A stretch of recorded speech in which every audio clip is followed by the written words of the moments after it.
घरामध्ये जर 2 ते 3 बटाटे जर असतील तर त्यापासून तुम्ही अगदी कुरकुरीत आणि अगदी चमचमीत असा नाश्ता बनवू शकता. हा स्नॅक्स खायला इतका मस्त आहे की तुम्ही परत परत बनवाल. तर तुम्ही लहान मुलांच्या डब्याला सुद्धा देऊ शकता. अगदी कुरकुरीत असा आहे आणि बनवायला सुद्धा खूप झटपट तयार होतो. जास्त सामानाची सुद्धा गरज लागत नाही. तर अगदी कमीत कमी साहित्यामध्ये घरातील काही मोजक्याच वस्तूंपासून हा नाश्ता तयार होतो. तर चला तर मग आपण वेळ वाया न घालवता लगेच रेसिपीला सुरुवात करायची आहे.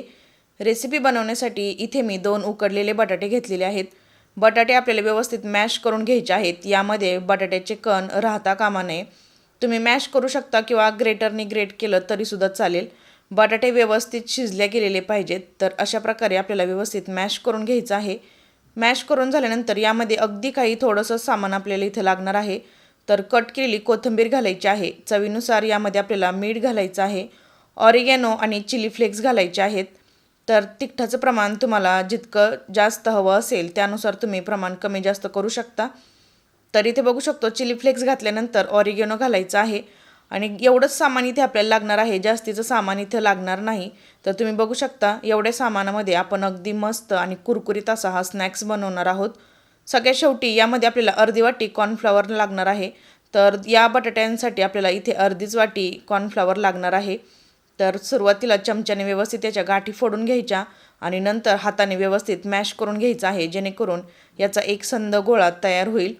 तर व्यवस्थित चमच्याने मिक्स करून झालेला आहे. आता हाताने मिक्स करून घेऊया. तर तुम्ही बघू शकता अगदी 2 बटाटे वापरून आज आपण अगदी कुरकुरीत असा हा स्नॅक्स बनवणार आहोत. बटाटे तर सगळ्यांच्याच घरी असतात. तर बटाट्यांपासून काहीतरी वेगळा नाश्ता बनवायचा जर असेल तर ही रेसिपी तुम्ही नक्की ट्राय करून पहा.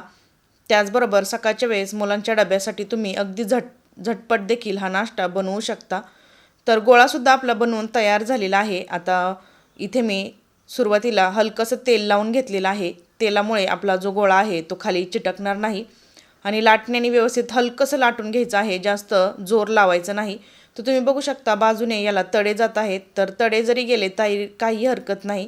आपल्याला हा गोळा पुन्हा व्यवस्थित मिक्स करून घ्यायचा आहे. तर आता हातानेच व्यवस्थित थापून घ्यायचं आहे. सुरुवातीला लाटल्यानंतर हाताने व्यवस्थित थापून घ्यायचं आहे आणि अगदी हाताने इझिली थापल्या जातं. तर तुम्ही बघू शकता अशा प्रकारे व्यवस्थित आपल्याला पसरवून घ्यायचं आहे आणि पसरवून घेतल्यानंतर ज्या बाजूला चिरा पडलेल्या आहेत त्या व्यवस्थित आपल्याला अशा प्रकारे याचा चौकोनी असा आकार आपल्याला करून घ्यायचा आहे. तर हातानेच व्यवस्थित सगळ्या बाजूने एकसारखं दाबून घ्यायचं आहे आणि तुम्ही बघू शकता अगदी परफेक्ट असा आपला स्क्वेअर शेप बनवून तयार झालेला आहे. आता आपण हा कट करून घ्यायचा आहे. तर एका चाकूच्या मदतीने सुद्धा तुम्ही कट करू शकता. तर इथे मी पिझ्झा कटर वापरत आहे जेणेकरून एकसारख्या वड्या पडल्या जातील. तर बनवायला हा नाश्ता खूपच सोपा आहे. तुम्ही बघू शकता घरातील अवघ्या 2 ते 3 वस्तू वापरून आज आपण हा कुरकुरीत असा हा स्नॅक्स बनवलेला आहे. रेसिपी नक्की ट्राय करून पहा. त्याचबरोबर आवडली तर चॅनेलला लाईक आणि सबस्क्राईब करायला विसरू नका. कारण तुमचं एक लाईक माझ्यासाठी खूप जास्त महत्त्वाचं आहे. त्याचबरोबर मी अगदी साध्या सोप्या रेसिपीज घेऊन येत असते जेणेकरून त्या सगळ्यांना सहज बनवता येतील. तर तुम्ही बघू शकता अतिशय मस्त अशा आपल्या ह्या वड्या पडून तयार झालेल्या आहेत.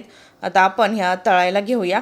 तर गॅसवरती मी तेलही गरम करत ठेवलेलं आहे. तेल आपल्याला जास्त कडकडीत गरम करून घ्यायचं नाही कारण आपण यामध्ये कॉर्नफ्लॉवर घातलेला आहे. तर ते आतपर्यंत व्यवस्थित भाजलं गेलं पाहिजे. यासाठी गॅसची फ्लेम आपल्याला मीडियम ठेवायची आहे.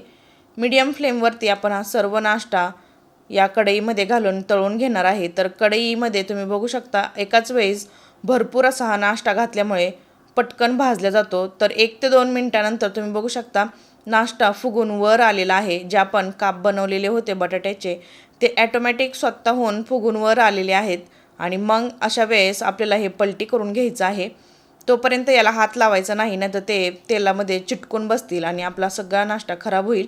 तर आता हे सर्व व्यवस्थित आपण पलटी करून घ्यायचं आहे आणि जोपर्यंत याला दोन्हीही बाजूनी छान गोल्डन रंग येत नाही तोपर्यंत आपल्याला हे मीडियम फ्लेमवरच व्यवस्थित तळून घ्यायचं आहे. तर अशा प्रकारचा नाश्ता अगदी झटपट तयार होतो. घरामध्ये काही चमचमीत खायचं असेल आणि काही सामान जर नसेल तर तुम्ही अगदी 2 ते 3 वस्तू वापरून हा कुरकुरीत असा स्नॅक्स बनवू शकता. तर रेसिपी कशी वाटली हे कमेंटमध्ये नक्की सांगा. त्याचबरोबर तुमची कमेंटसुद्धा नक्की मला वाचायला आवडेल. तर इथे बघू शकतो आपण 3 ते 4 मिनटामध्ये याला छान गोल्डन रंग यायला सुरुवात झालेली आहे आणि आपला नाश्तासुद्धा अगदी परफेक्ट असा तयार झालेला आहे. तुम्ही बघू शकता याला रंग किती सुरेख आलेला आहे.